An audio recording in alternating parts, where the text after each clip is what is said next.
चंद्रग्रहण। क्यों लगता है ये चंद्रग्रहण, ये भी हम आपको दिखा रहे हैं, लेकिन चंद्रग्रहण की तस्वीर इस वक्त आप देख रहे हैं। अरुणाचल प्रदेश के ईटानगर में सबसे पहले दिखा चंद्रग्रहण, इसके बाद कोइबा में दिखा। और इसी पर बात करने के लिए पंडित प्रकाश जोशी जी हैं, ज्योतिषाचार्य, डॉक्टर अरविंद त्रिपाठी जी मेरे साथ हैं, ज्योतिषाचार्य। आप दोनों का बहुत स्वागत है। पहला सवाल डॉक्टर अरविंद त्रिपाठी, मैं राशियों पर भी बात करूंगा, लेकिन उससे पहले चंद्रग्रहण दिखना शुरू हो गया है, अब क्या करें क्या ना करें? देखिए अंजित जी, ये चंद्र ग्रहण में खास तौर से 2-3 चीज़ों का ध्यान रखना चाहिए। एक तो इसमें शयन नहीं करना चाहिए, मंदिर के कपाट बंद कर दिए जाते हैं, विग्रह को नहीं छुआ जाता, और ख़ास तौर से इसमें आप अपने इष्ट की पूजा करें। और ये मेष राशि पर एक ग्रहण लग रहा है, तो इसमें व्यक्ति को क्या करना चाहिए कि सारी राशि वाले, चाहे मेष राशि वाले, मेष से लेकर मीन राशि वाले सभी लोगों को अपने राशि के हिसाब से स्वामी को और इष्ट को पूजा करना चाहिए, मंत्र जप करना चाहिए। और मंत्र जप करने से उनके लिए बहुत अच्छा होता है। दूसरी बात ये रखना चाहिए कि श्राद्ध कर्म इसमें अगर करते हैं तो बहुत ही बढ़िया रहेगा।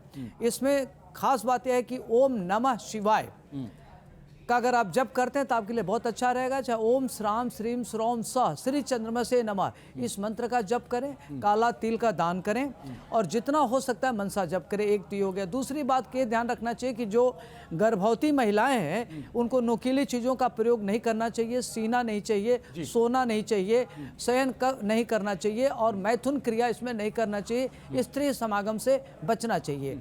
खास तौर से ग्रहण काल में, चूंकि ये ग्रहण चंद्रमा पर लग रहा है, तो चंद्रमा के मंत्र का जप करना चाहिए और आप चैंटिंग करें ताकि आपका आत्मबल बढ़े। कहते हैं कि चंद्रमा मनसो जायता, चंद्रमा मन का कारक होता है, तो इससे आपका मन प्रभावित होता है। जब मन प्रभावित होगा तो आपके अंदर नेगेटिव थॉट बढ़ेगा। तो आपको इस तरीके से रहना है कि आपका मन नेगेटिव में न जाए, आप अवसाद से ग्रसित ना हो, और किसी प्रकार की मिस हैपनिंग ना हो, सोसाइटल टेंडेंसी ना बढ़े, तो यह बहुत जरूरी है। दूसरी बात, खास तौर से चंद्रमा महिला का कारक होता है, स्त्री का कारक होता है, माता का कारक होता है, जल का कारक होता है। तो ये सारी चीज़ों को बचना चाहिए। खास तौर से महिला जाति के लिए थोड़ा सा विशेष इसमें सावधानी बरतने की जरूरत है। ठीक है प्रकाश जी, स्नान, ध्यान और दान, ये हमने सुना है जब भी इस तरह की कोई बात होती है, तो चंद्रग्रहण कैसे स्नान, ध्यान और दान से जुड़ा हुआ है और इसका क्या महत्व है? देखिए, पहला चीज़ त्रिपाठी जी ने पूरा अच्छी तरह से बता ही दिया है कि क्या करना चाहिए क्या नहीं करना चाहिए। अब ये चंद्रमा देखिए, पहले ये देखिए, इसको पौराणिक महत्व जानना जरूरी है। देखिएगा क्या होता है कि इसकी एक कथा भी है। पौराणिक कथा क्या है कि समुद्र मंथन हुआ था, जैसा हम सब जानते हैं, उसमें अमृत निकला था, और अमृत को राहु नाम के दैत्य ने देवताओं की पंक्ति में बैठकर पी लिया था, और सूर्य और चंद्रमा ने ही विष्णु भगवान को अवगत कराया था। फिर उन्होंने चक्र से उनके 2 हिस्से कर दिए, एक राहु बना और एक केतु बना, ये आप सब जानते हैं। तो ये तो हो गया। तब से ही जो राहु और केतु हैं वो कहीं ना कहीं सूर्य और चंद्रमा के घोर शत्रु, घोर विरोधी है। ये तो हमारा पौराणिक हो गया। अब क्या है कि अगर हम इसको वैज्ञानिक भी महत्व देखें तो ये सूर्य है और ये चंद्रमा है, ठीक है ना, और सूर्य की जो रोशनी है उसी से चंद्रमा प्रकाशमान होता है। अब क्या होता है कि कभी भी ऐसी स्थिति हो जाती है जब ये तीनों एक सीध में आ जाते हैं, 180 डिग्री के बीच में आ जाते हैं, तो उसमें क्या होता है कि पृथ्वी बीच में आ जाती है, और जो होता है कि पृथ्वी की छाया जो है वो कहीं ना कहीं चंद्रमा पे पड़ती है, तो चंद्रमा ब्लड मून, रक्त चंद्रमा हो जाता है। और चंद्रमा क्योंकि मन का कारक है, और दूसरी चीज 84 लाख देवताओं में जो मन को कंट्रोल किसने किया है? शिव ने किया है, क्योंकि शिव के कहाँ पर? आपके जटा में वो स्थापित हैं। तो कहीं ना कहीं हमें शिव का ध्यान करना चाहिए।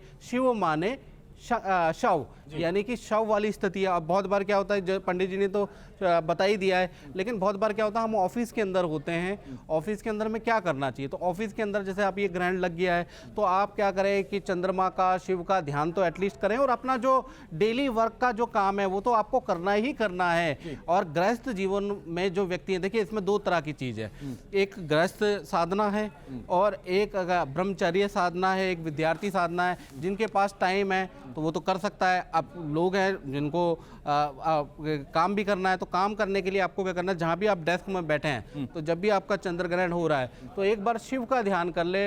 ओम नमः शिवाय, ओम नमः शिवाय का एटलीस्ट आप 11 बार 21 बार बोल लें।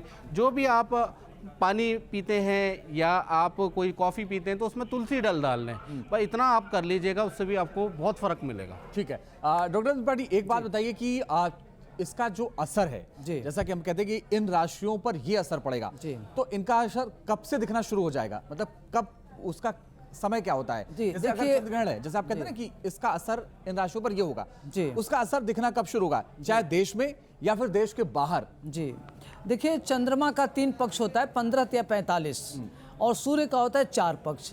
तो सूर्य का प्रभाव 1 महीने तक रहता है और 1 महीने के अंदर उसका प्रभाव दिख जाता है, और चंद्रमा का 45 दिन तक रहता है, 45 दिन उसका प्रभाव दिखेगा 45 दिन में। और चूंकि ये मेष राशि पर लग रहा है, मैं ये जानना चाहता हूँ कि इसका असर राशियों पर कितने दिन बाद दिखना शुरू, आज से दिखना आज से दिखना शुरू हो अच्छा, अभी से? जाएगा, आज से दिखना शुरू हो जाएगा। जी जी, आज से दिखना शुरू हो जाएगा। और ये कब तक दिखेगा? ये पूरे 45 दिन तक रहेगा। ओके। क्योंकि चंद्रमा जो एक राशि में होता है वो 2.25 दिन रहता है, यानी सबसे मूवेबल जो प्लानेट है हमारा वो चंद्रमा है, तो एकदम से सडन इफेक्ट आएगा, यानी 2-3 घंटे 6 घंटे में इफेक्ट आएगा। आप ये तो कह रहे हैं तत्काल। कि ये सारी राशियों में घूमते हुए अलग अलग राशियों में जी, तकरीबन 45 दिनों तक हाँ, ये रहेगा। 45 दिन तक इस इफेक्ट रहेगा और तत्काल प्रभाव से दिखना शुरू हो जाएगा। शुरू हो जाएगा। क्योंकि आप देखते हो कि समुद्र में ज्वार भाटा आता है, चंद्रमा मन का कारक है, तो तुरंत मन को प्रभावित करता है। एक बार पिछली बार हम लोग यहीं प्रोग्राम कर रहे थे, एक चंद्र ग्रहण में ही फेंट हो गए थे, गिर गए, उनको हॉस्पिटल ले जाया गया। तो ग्रहण का प्रभाव तत्काल प्रभाव से दिखता है। अच्छा, एक चीज और बताइए कि जिनकी राशियां हैं वो जो चंद्र ग्रहण है वो शुरुआत मेष राशि से होगी, जी। फिर बाकी राशियों में वो प्रवेश, जी। यानी सबसे इसीलिए अलग अलग राशियों पर अलग अलग इसका असर होता है, पहली चीज। दूसरी चीज, प्रकाश जी, मैं एक बात आपसे समझना चाहता हूं कि इसका असर हम कह रहे हैं कि दुनिया में होगा, हाँ, दुनिया में होगा इसका असर। इसका असर, आजकल युद्ध का बड़ा माहौल बना हुआ है, रूस यूक्रेन का युद्ध है, चीन ताइवान का है, उस पर किस तरह का असर होगा, क्योंकि लोग ये जानना भी चाहते हैं। देखिए पहली चीज़ ये कि आपने बहुत अच्छा प्रश्न किया। क्या होता है कि कुंडली के अनुसार देखा जाए तो पुतिन की कुंडली और जेलेंस्की की कुंडली पे रिसर्च की है, पहले इससे पहले सूर्य ग्रहण था, तो सूर्य ग्रहण में भी अगर देखा जाए तो डिसीजन जो है वो कुछ ऐसे नज़र आ रहे हैं कि युद्ध बढ़ ही सकता है। ये जो आने वाले जो 2 महीने हैं ना, इसमें युद्ध बढ़ेगा ही बढ़ेगा और यूक्रेन में बहुत बड़ा आर्थिक नुकसान होगा ही होगा, यानी ये युद्ध में आग में घी डालने वाली स्थिति रहेगी। प्लस उसके साथ में अगर देखा जाए तो पाकिस्तान, अफगानिस्तान में भी विद्रोह रहेगा। और ये बात हम पहले भी बड़े चैनलों में कह सकते हैं, कह चुके हैं। सूर्य ग्रहण का जो प्रोग्राम था 25 अक्टूबर का, उसमें भी हमने ये बात बोली थी और ये बात हुई भी। लेकिन हम ये नहीं कहते कि हम लोग या त्रिपाठी जी और हमने बोल दिया तो वो हो गया। जन्म पत्रिका हर कोई बाचे, कर्म ना बाचे कोई, यानी कि हमारे बोलने से नहीं, ज्योतिष अच्छा होना चाहिए, ज्योतिष पे लोगों का ध्यान जाए, जो हम लोग बात करते हैं उस पर कोई अगर रिसर्च हो जाए तो बहुत ही अच्छा रहेगा। अब पहला चीज़, अफगानिस्तान और पाकिस्तान पे इसका इफेक्ट पड़ने वाला है, वहाँ पर जन विद्रोह हो सकता है, जनता का विद्रोह हो सकता है, वो भी आपको 6 घंटे या 12 घंटे के बाद ही तुरंत इफेक्ट दिखेगा चंद्रमा की। ये मैं आपको बात बताता हूँ। साथ ही साथ अमेरिका, ऑस्ट्रेलिया, कनाडा, यहाँ पर आपका समुद्री तूफान या भयंकर आंधी तूफान, सुनामी, जैसे ये तो नाम बदले जाते हैं, तो इस तरह का आपका तूफान दिखेगा आपको इन क्षेत्रों के अंदर। ये भी आपको 2.5 से 3 घंटे बाद दिखना शुरू हो जाएगा, सडन इफेक्ट होगा। भारत और एशिया के अंदर इससे क्या होगा, इससे भूकंप के योग या भूकंप के कहीं ना कहीं झटके आपको नजर आएंगे, क्योंकि चंद्र ग्रहण है, चंद्र 2.25 दिन में मूवेबल होता है, तो कहीं ना कहीं जैसे चंद्र ग्रहण खत्म होगा उसके 2.5-3 घंटे बाद कहीं ना कहीं असर दिखना स्टार्ट हो जाएगा। ठीक है। अरविंद त्रिपाठी जी, मैं आपसे थोड़ा पॉलिटिकल सवाल भी करना चाहता हूं, क्योंकि आपने कहा कि 45 दिन का इसका असर होगा, तो इस देश में, इस दुनिया में जितने लोग हैं, सबकी अपनी कुंडली है, सबकी अपनी राशियां हैं, तो फर्क तो सब पे दिखेगा। जी जी, आने वाले वक्त में चुनाव ना हो, कुछ बदलाव दिख रहा है आपको? जी, देखिए पूरे विश्व में आप देखेंगे कि सत्ता परिवर्तन होने की संभावनाएं बन रही है, युद्ध की स्थिति बनी रहेगी, और ख़ास तौर से जहां जहां जिस देश में लगा हुआ है वहां जल जीवन और जलवायु को लेकर के बड़ा संकट रहेगा। जल संबंधित बीमारियां फैलेगी, और जिस प्रकार से अभी चंद्रमा और राहु एक साथ है, तो कुछ जलीय रोग हो सकता है, कुछ माइक्रो लेवल की जीवाणु संबंधित बीमारियां भी फैल सकती हैं, लेकिन उसमें जीवन का खतरा कम रहेगा, जन हानि कम होगी। राजनीतिक जो उथल पुथल की बात होती है, पूरे विश्व में जो बड़े लेवल के राजनेता हैं उनकी इज्जत प्रतिष्ठा दांव पर लग सकती है, उनके लिए उथल पुथल हो सकता है, और जिनको खास तौर से देश में, विश्व में जिनको लगता है कि राजनीति में उनको बड़ा कॉन्फिडेंस है, ओवर कॉन्फिडेंस में है, उनकी राजनीति प्रभावित हो सकती है। तो काफ़ी उतार चढ़ाव लगे रहेंगे। आपकी बात ऐसे बहुत लोगों को समझ जाना चाहिए अभी, जो बात आप कह रहे हैं अभी बहुत लोगों को समझ जाना चाहिए, जो संयोग बन रहा है। देखिए अभी जो भारत में चूंकि यह जो ग्रहण लग रहा है, चंद्रास्त ग्रहण लग रहा है, जैसे ग्रहण हो रहा है चंद्रमा में उदय होते ही लग रहा है कि ग्रहण काल में चंद्रोदय हो रहा है। तो ग्रहण काल में जब होता है तो भारत की जो इंटेंसिटी है वह ग्रहण काल भारत कम प्रभावित होगा।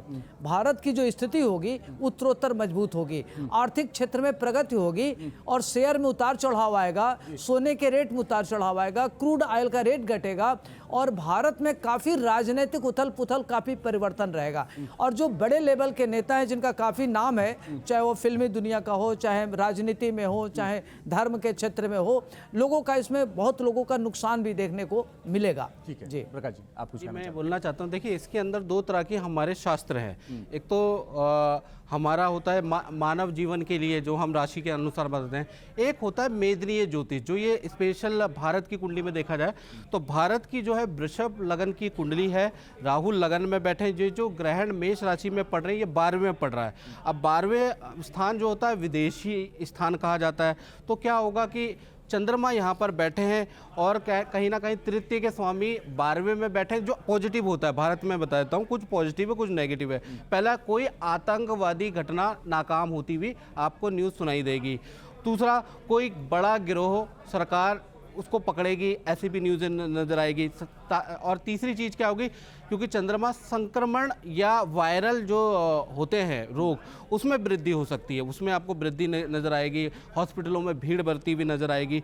भूकंप के योग मैंने बता ही दिए हैं। और खेलों में बहुत अच्छा प्रदर्शन होगा। ये क्योंकि तृतीय भाव खेलों का भी होता है, तो खेलों में अच्छा प्रदर्शन होगा। रही बात, आपने एक और बात कही कि चुनाव में क्या होगा, तो चुनाव में देखिए मुखिया की कुंडली देखी जाती है और पार्टी की कुंडली देखी जाती है। दोनों के रिसर्च करके बताता हूँ। नरेंद्र जी मोदी जी की कुंडली वृश्चिक लगन की है, मंगल और चंद्र दोनों ही लगन में बैठे हैं, तो उनकी कुंडली से अगर देखा जाए तो ये जो ग्रहण लग रहा है वो छठे भाव में लग रहा है। तो छठे भाव में जो ग्रहण लग रहा है उससे क्या होगा, छठा भाव कृष्णामूर्ति पद्धति के अनुसार कंपटीशन भाव होता है।